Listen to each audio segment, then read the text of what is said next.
Okay, guys, continue for the next video clip. Okay, next sources of emotion and moods. For the first one, personality.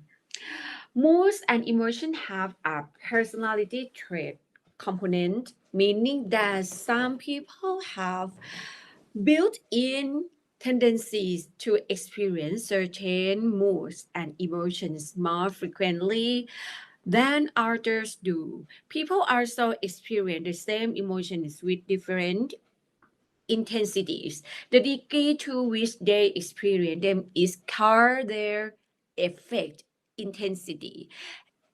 Mm, Effectively, intense people experience both positive and negative emotions more deeply. When they're sad, they're really sad, and when they're happy, and they're really happy.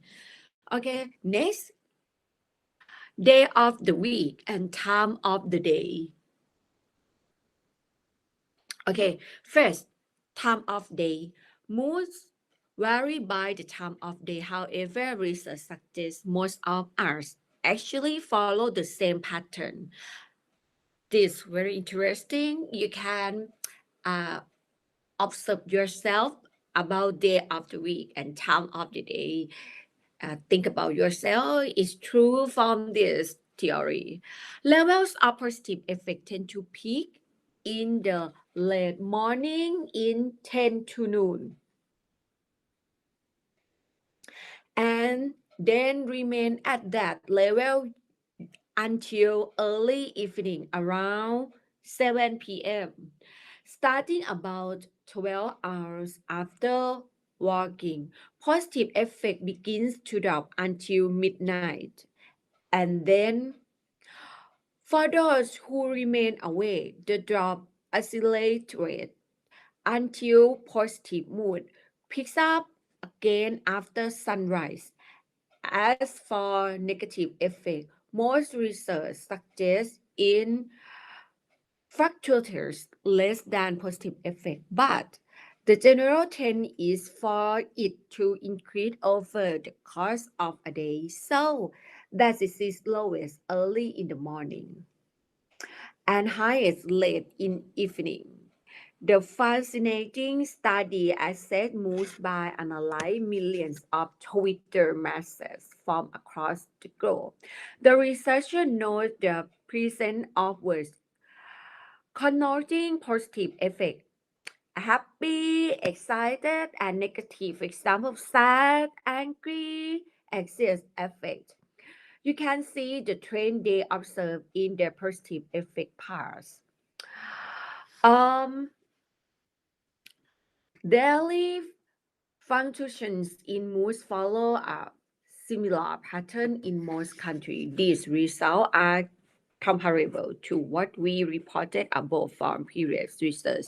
A major difference true happens in the evening, whereas most research suggests that positive effects tend to drop after 7 p.m. This study suggests that it increases before the midnight decline. We will have to wait for further research to see which description is accurate. The negative effect trend is in this study were more consistent with past research showing the negative effect in lowest in the morning and tends to increase over the course of the day and evening. You may wonder what happens for people who work the third shift at night when our internal circadian process is out of line with our waking hours.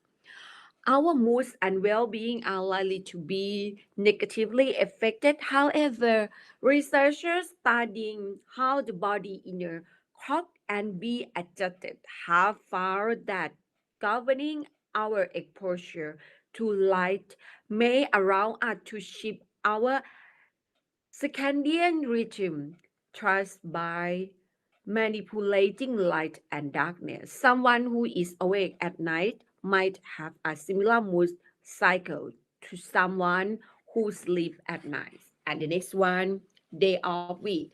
Are people in their best moods on the weekends?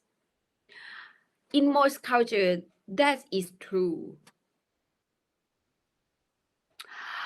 Um, for this, their highness positive effect on Friday, Saturday, and Sunday, and their lowest waste on Monday. Same you, right?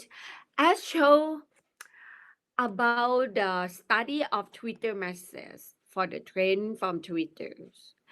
As for negative effect, Monday is the highest negative effect day across most cultures. However, in some countries, negative effect is lower on Friday and Saturday than on Sunday. It may be that while Sunday is enjoyable as a day off, and thus we have higher positive effect. We also get a bit stressed about the week ahead, which is why negative effect is higher. And next, weather. When do you think you would be in a better mood? When it's 7 degrees and sunny, or on a gloomy, calm, rainy day? Many people believe their mood is tied to the weather. However, a fairly large and detailed body of evidence suggests weather has little effect on mood, at least for most people.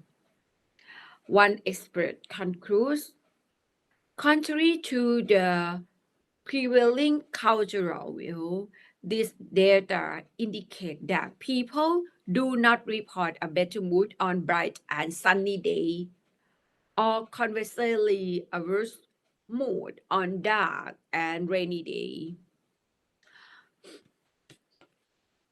Okay, next, stress. Stress,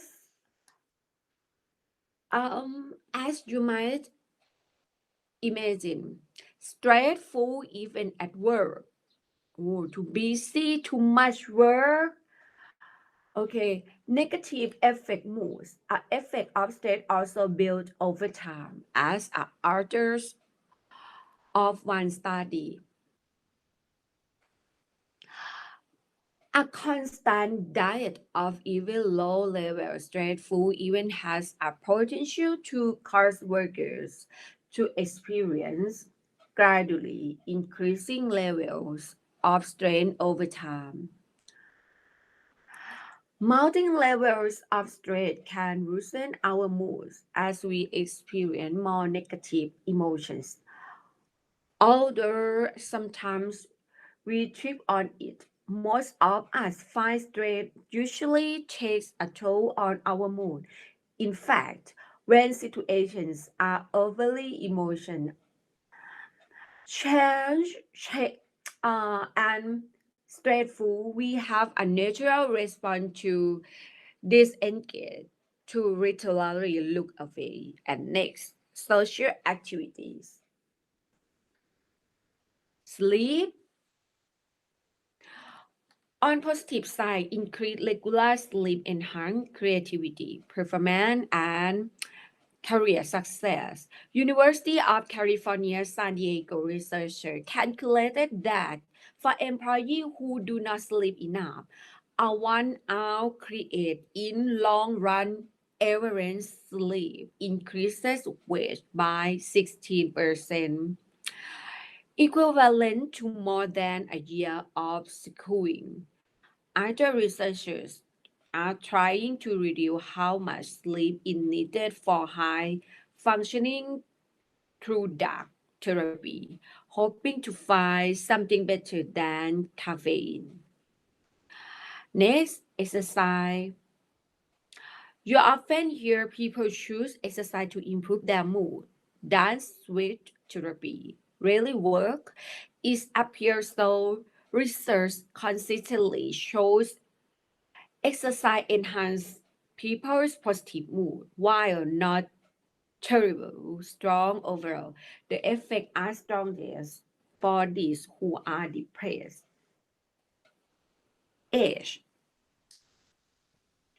Do young people experience more extreme positive emotions, so-called young full exuberance, than older people?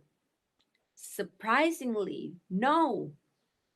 One study of people around 16 to 94 revealed that negative emotion occur less as people get older. Periods of highly positive moods lasted longer for the study. Older participants and bad moods fade more quickly. 6. Many believe women are more emotional than men. Is this any true to this? Evidence does confirm women experience emotion more intensely, tend to hold on to emotion longer than men and display more frequency expression of both positive and negative emotions except anger.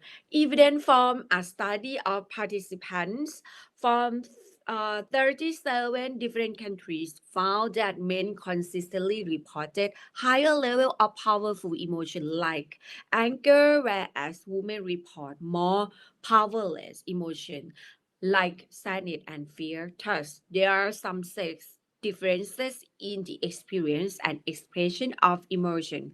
People also tend to attribute men's and women's emotions in ways that might be based on stereotypes or typical emotional reaction. One study showed that when viewing picture of face, participants interpreted the woman's emotional expression are being dispositional. This related to personality, whereas the men's expression were interpreted as situational. For example, a picture of a sad woman led observers to believe she had an emotional personality, whereas a picture of Nessus in a man was more likely to be attributed to having a bad day. Another study showed that participants were quicker to detect anger expressions on male face and happy expression on female face. Um, Neutral face in men were attributed as more angry, and neutral face in women were interpreted as happy. It might seem by now that we are leaders, managers, and employees alike operate as unwitting slave to our emotion and mood on an internal experience level.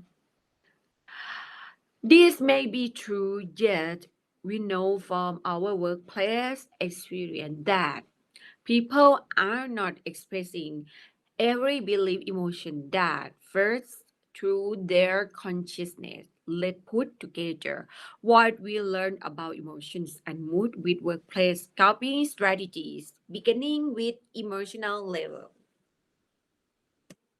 Next, emotional level.